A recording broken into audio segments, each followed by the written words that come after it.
हमारे YouTube family सभी को राधे राधे। जय श्री कृष्णा। आप सब कैसे हो? आशा करती हूँ कि आप लोग अच्छे होंगे, स्वस्थ होंगे, मस्त होंगे। मैं भी मस्त हूँ। आज मैं आप लोगों को एकादशी की कथा सुनाने वाली हूँ। तो आप लोग एकादशी की पूजा सामग्री कथा कैसे है मैं आपको बताती हूँ। ये एकादशी देवसैनी एकादशी है, जिसे पद्मा एकादशी या देवसैनी एकादशी भी कहते हैं। सभी को पता होगा कि इसे पद्मा एकादशी या देवसैनी एकादशी के नाम से जाना जाता है। तो आप लोग प्लीज़ लाइक करना, सब्सक्राइब करना। अगर चैनल पे नए हो तो सब्सक्राइब कर लेना। तो मैं सुना रही हूँ, आप लोग ध्यान से सुनिए। धर्मराज युधिष्ठिर ने कहा कि हे केशव, आषाढ़ शुक्ला एकादशी का क्या नाम है? इस व्रत के करने की विधि क्या है और किस देवता का पूजन किया जाता है? श्री कृष्ण कहने लगे कि हे युधिष्ठिर, जिस कथा को ब्रह्मा जी ने नारद जी से कहा था वही मैं तुमसे कहता हूँ। एक समय नारद जी ने ब्रह्मा जी से यही प्रश्न किया था। ब्रह्मा जी ने उत्तर दिया कि हे नारद, तुमने कलयुगी जीवों के उद्धार हेतु अत्युत्तम प्रश्न किया है, क्योंकि एकादशी व्रत सब व्रतों में श्रेष्ठ है। इस व्रत से समस्त पाप नष्ट हो जाते हैं और जो व्यक्ति इस व्रत को नहीं करते वे नरकगामी होते हैं। इस व्रत के करने से भगवान विष्णु प्रसन्न होते हैं। इस एकादशी का नाम पद्मा है। अब मैं तुमसे एक पौराणिक कथा कहता हूँ, तुम चित्त लगाकर सुनो। सूर्यवंश में मानधाता नाम का एक चक्रवर्ती राजा हुआ है, जो सत्यवादी और महान प्रतापी था। वह अपनी प्रजा का पुत्र की तरह पालन किया करता था। उसकी प्रजा धन धान्य से भरपूर और सुखी थी। उसके राज्य में कभी अकाल नहीं पड़ता था। एक समय उस राजा के राज्य में 3 वर्ष तक वर्षा नहीं हुई और अकाल पड़ गया। प्रजा अन्न की कमी के कारण अत्यंत दुखी हो गई। अन्न के न होने से राज्य में यज्ञादि भी बंद हो गए। एक दिन प्रजा राजा के पास जाकर कहने लगी कि हे राजन, सारी प्रजा त्राहि त्राहि पुकार रही है, क्योंकि समस्त विश्व की सृष्टि का कारण वर्षा है। वर्षा के अभाव से अकाल पड़ गया है और अकाल से प्रजा मर रही है। इसलिए हे राजन, कोई ऐसा उपाय करिए जिससे प्रजा का कष्ट दूर हो। राजा मानधाता कहने लगा कि आप लोग ठीक कह रहे हैं, वर्षा से ही अन्न उत्पन्न होता है और आप लोग वर्षा न होने से अत्यंत दुखी हो रहे हो। मैं आप लोगों के कष्ट को समझता हूँ। ऐसा कहकर राजा कुछ सेना साथ लेकर वन की तरफ चल दिया। यह अनेक ऋषियों के आश्रम में भ्रमण करता हुआ अंत में ब्रह्मा के पुत्र अंगिरा ऋषि के आश्रम में पहुंचा। वहां राजा ने घोड़े से उतरकर अंगिरा ऋषि को प्रणाम किया। मुनि ने राजा को आशीर्वाद देकर कुशल क्षेम के पश्चात उससे आश्रम में आने का कारण पूछा। राजा ने जोड़कर विनीत भाव से कहा कि हाथ जोड़कर कहा कि भगवान, सब प्रकार से धर्म पालन करने पर भी मेरे राज्य में अकाल पड़ गया है। इससे प्रजा अत्यंत दुखी है। राजा के पापों के प्रभाव से ही प्रजा को कष्ट मिलता है, ऐसा शास्त्रों ने कहा है। जब मैं धर्मानुसार राज्य करता हूँ तो मेरे राज्य में अकाल क्यों पड़ गया, इसके कारण का क्या पता मुझको अभी तक नहीं लग सका। अब मैं आपके पास इसी संदेश के निवारण के लिए आया हूँ। कृपा करके मेरे इस संदेश को दूर कीजिए, साथ ही प्रजा के कष्ट को दूर करने का कोई उपाय बताइए। इतनी बात सुनकर ऋषि कहने लगे कि राजन, यह सतयुग है, सब लोग में उत्तम है। इसमें धर्म के चारों चरण सम्मिलित हैं, अर्थात इस युग में धर्म की सबसे अधिक उन्नति है। लोग ब्रह्म की उपासना करते हैं और केवल ब्राह्मणों को ही वेद पढ़ने का अधिकार है। ब्राह्मण की तपस्या करने का अधिकार रख सकते हैं यदि, परंतु आपके राज्य में एक शूद्र तपस्या कर रहा है। इसी दोष के कारण आपके राज्य में वर्षा नहीं हो रही है। इसलिए यदि आप प्रजा का भला चाहते हो तो उस शूद्र का वध कर दो। इस पर राजा कहने लगा कि महाराज, मैं उस निरपराध तपस्या करने वाले शूद्र को किस तरह मार सकता हूँ? आप इस दोष को छूटने का कोई और उपाय बताइए। तब ऋषि कहने लगे कि हे राजन, यदि तुम अन्य उपाय जानना चाहते हो तो सुनो। आषाढ़ मास के शुक्ल पक्ष की पद्मा नाम की एकादशी का विधि पूर्वक व्रत करो। व्रत के प्रभाव से तुम्हारे राज्य में वर्षा होगी और प्रजा सुख पावेगी, क्योंकि इस एकादशी का व्रत सब सिद्धियों को देने वाला तथा समस्त उपद्रवों को नाश करने वाला है। इस एकादशी का व्रत तुम प्रजा, सेवक तथा मंत्रियों सहित करो। मुनि के इस वचन को सुनकर राजा अपने नगर को वापस आया और उसने विधि पूर्वक पद्मा एकादशी का व्रत किया। उस व्रत के प्रभाव से वर्षा हुई और व्रत सब मनुष्यों को करना चाहिए। यह व्रत इस लोक कथा को पढ़ने और सुनने से संतुष्ट मनुष्य के समस्त पाप नष्ट हो जाते हैं। अथ देवसैनी एकादशी तथा चातुर्मास व्रत। श्री कृष्ण बोले कि हे राजन, आषाढ़ शुक्ल पक्ष की इस एकादशी को देवसैनी एकादशी भी कहते हैं।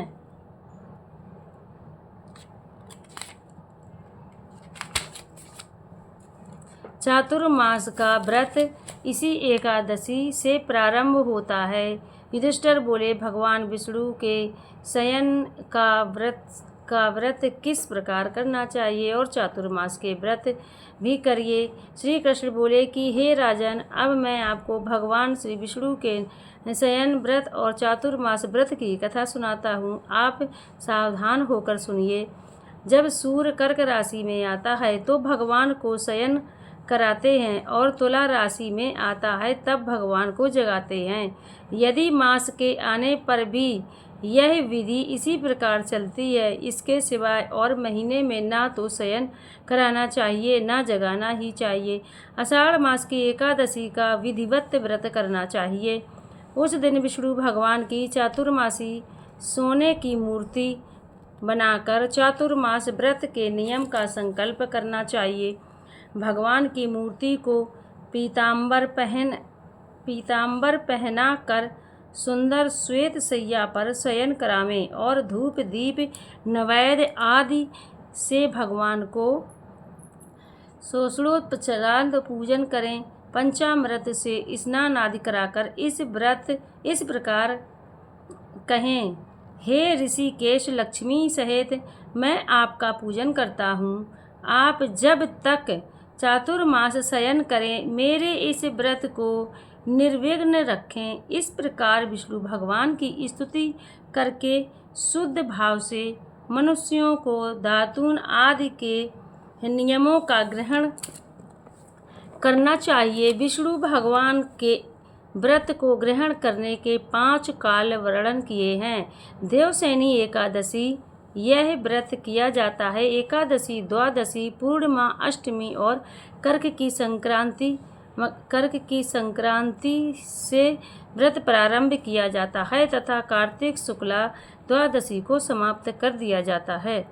व्रत के करने से समस्त पाप नष्ट हो जाते हैं। जो मनुष्य प्रतिवर्ष इस व्रत को करते हैं वे सूर्य जैसे दीप्तिमान विमान पर बैठकर स्वर्ग को जाते हैं। इस प्रकार मैं गुरु तथा शुक्र की बाल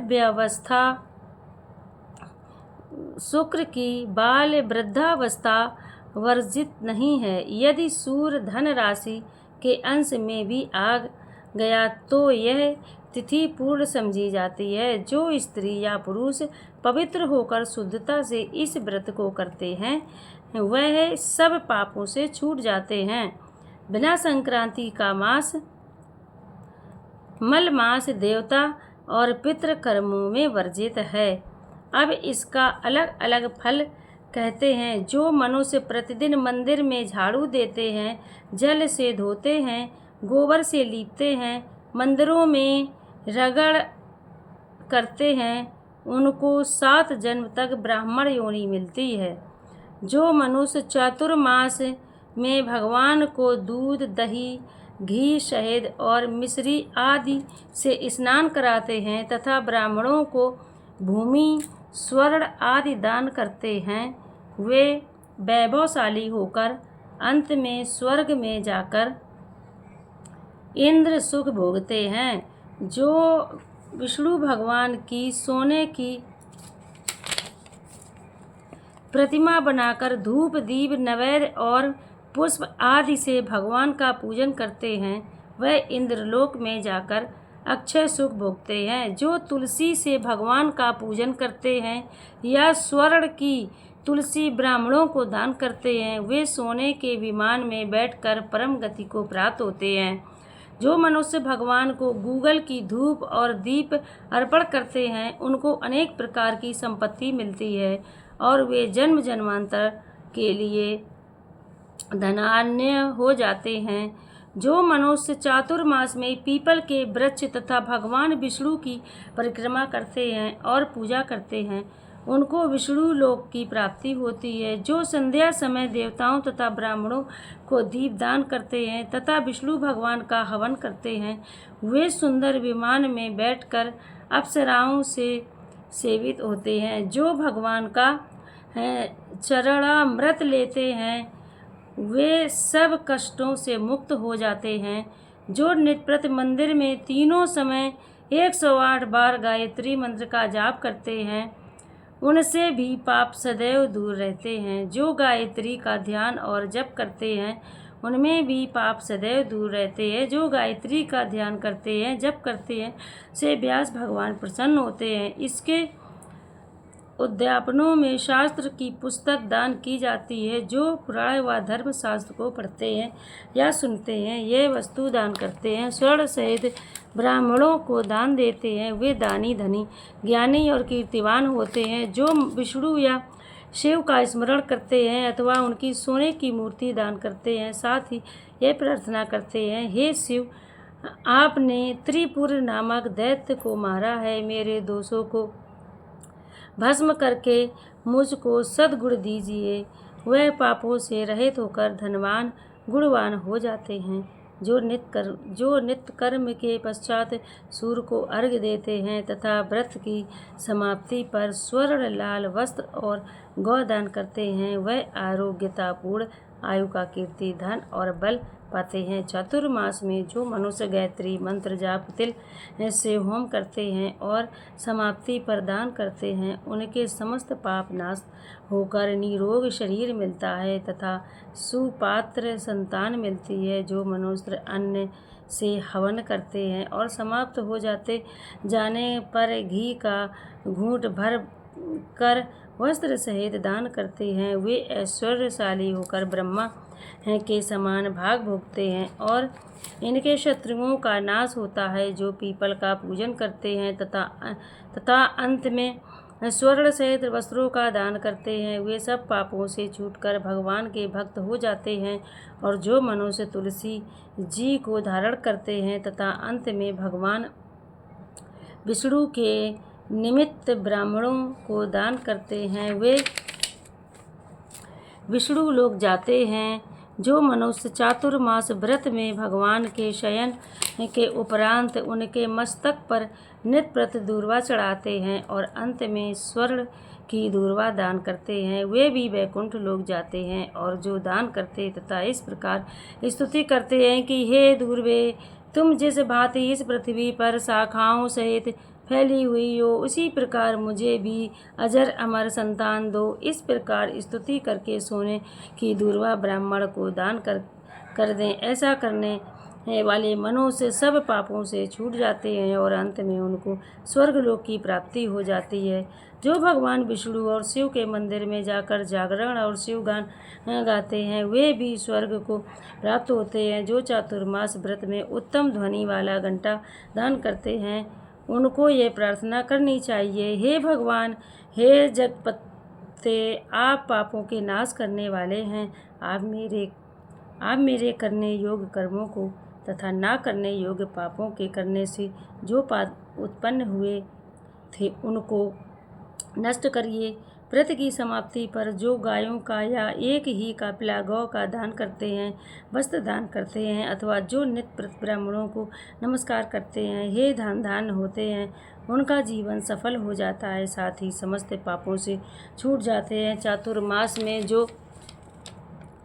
जो ब्राह्मणों को भोजन कराते हैं, उनकी आयु पर लक्ष्मी की वृद्धि होती है। जो मनुष्य स्वर्ण का सूर्य बनाकर ब्राह्मण को दान देते हैं, उनका फल 100 यज्ञों के समान होता है। जो शिव जी के प्रसन्नार्थ चांदी या तांबे का दान करते हैं, उनको श्रद्धा से पुत्र की प्राप्ति होती है। जो शहद युक्त चांदी का बर्तन अथवा तांबे के पात्र में गुड़ भरकर और शयन होने पर तिल, सोना और जूते का दान करते हैं, वे शिवलोक को प्राप्त होते हैं। जो मनुष्य चातुर्मास में ब्राह्मणों की पूजा करते हैं, अन्न वस्त्र का दान करते हैं तथा समाप्ति पर शय्या दान देते हैं, वे अक्षय शुभ को प्राप्त करते हैं, लक्ष्मीवान होते हैं। जो वर्षा ऋतु में गोपी चंदन दान करते हैं, वे भोग और मोक्ष को प्राप्त होते हैं। जो सूर्य और गणेश जी का पूजन करते हैं, वे उत्तम गति को प्राप्त होते हैं। जो चातुर्मास में भगवान का हवन करते हैं और शक्कर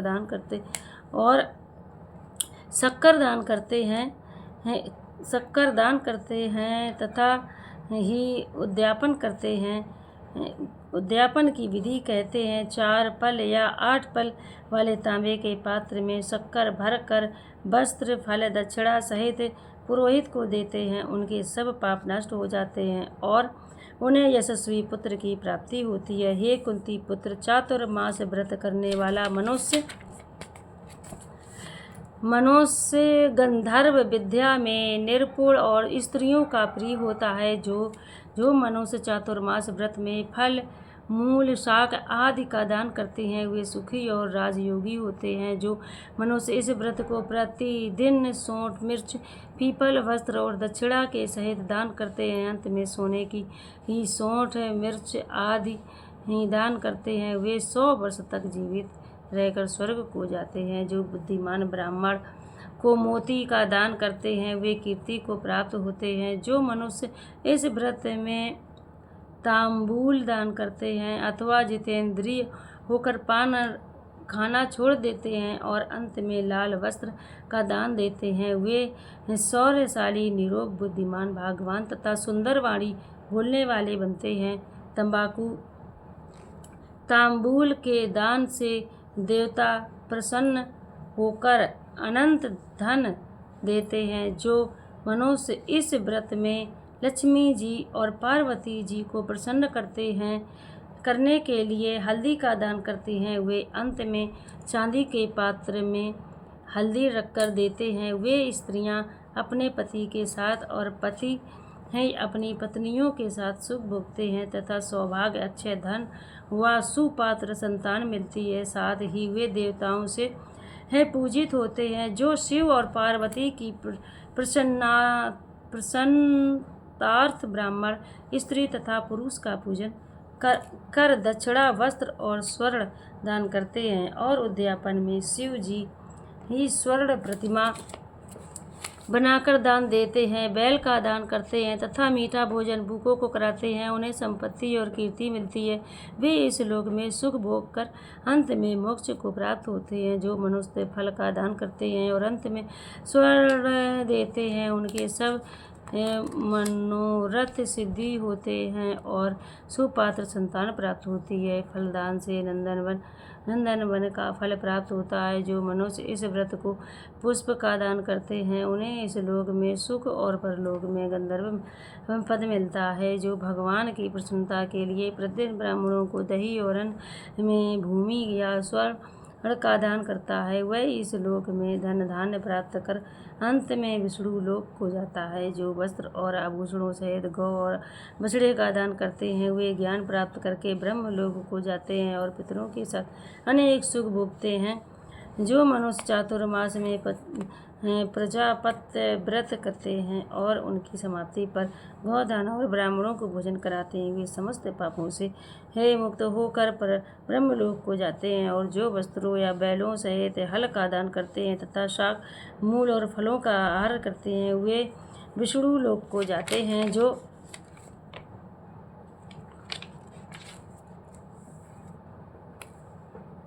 मनुष्य केला के पत्र या पताल में पात्रों को भोजन करते हैं काले के पात्र में कांसे के पात्र और वस्त्र दान करते हैं तथा तेल नहीं खाते उनके समस्त पाप नाश हो जाते हैं।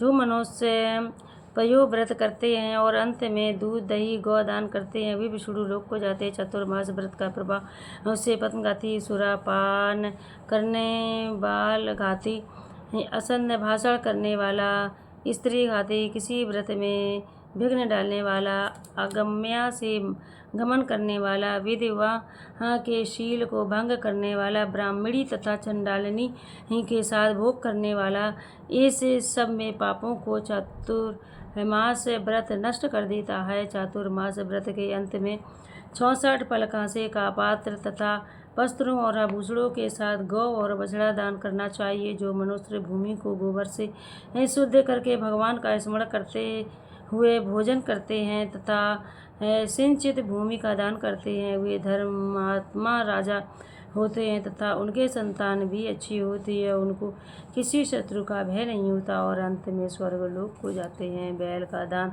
करने से षटरस भोजन मिलते हैं। चातुर्मास व्रत में जो नित्य जागरण करते हैं तथा अंत में ब्राह्मण को भोजन कराते हैं उन्हें शिवलोक की प्राप्ति होती है। जो एक समय भोजन करते हैं और अंत में निराहार करते हैं और भूखे को भोजन कराते हैं शिव भक्ति भगवान का पूजन करते हैं भगवान को शयन करने पर भूमि पर सोते हैं। जो मैथुन नहीं करते हुए यशस्वी लक्ष्मीवान होकर स्वर्ग में जाते हैं। जो सपरिवार चावल या जौ को भोजन करते हैं और जो तेल नहीं खाते हैं लगाते हैं अंत में कांसे या मिट्टी के पात्र में तेल भरकर दान करते हैं अथवा 100 साग नहीं खाते हैं अंत में चांदी के पात्र को वस्त्र में लपेटकर या 10 प्रकार के शाकों से भर कर वेद पाठी ब्राह्मण को देते हैं वे सब शिवलोक में जाकर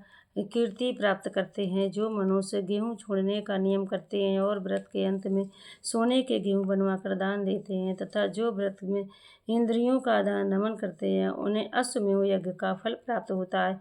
जो मनुष्य श्रावण के साग भादों में दही अश्विनी में दूध और कार्तिक में दाल का त्याग करते हैं वे निरोग व स्वस्थ रहते हैं। जो मीठा खट्टा कड़वा पदार्थ त्याग देते हैं वे समस्त दुर्गुणों को छूट जाते हैं। जो भगवान का स्मरण करते हैं तथा जो पुण्य आदि का त्याग कर देते हैं वे स्वर्ग को जाते हैं। जो चंद्रायण आदि व्रत करते हैं जो एकमात्र दूध का ही भोजन करते हैं वे ब्रह्मलोक को प्राप्त होते हैं तथा उनका वंश प्रलय तक रहता है। जिस दिन भगवान उठते हैं उस दिन ब्राह्मणों को वस्त्रों का दान तथा भोजन कराना चाहिए। यह सब दान सुपात्र को देने चाहिए। कुपात्र को दान देने और लेने वाला कोई ही नरकगामी होते हैं। तो जय श्री कृष्णा। आप सभी को हमारी यह कथा सुनकर सभी लोग लाइक और कमेंट कर देना। सभी लोग हमारी इस कथा में देवशयनी एकादशी है तो राधे राधे दोस्तों। लाइक और कमेंट ज़रूर करना कि हमारी ये कथा आपको कैसी लगी। तो जय श्री कृष्णा, राधे राधे सभी को। जय विष्णु भगवान। ओम नमो भगवते वासुदेवाय नमः।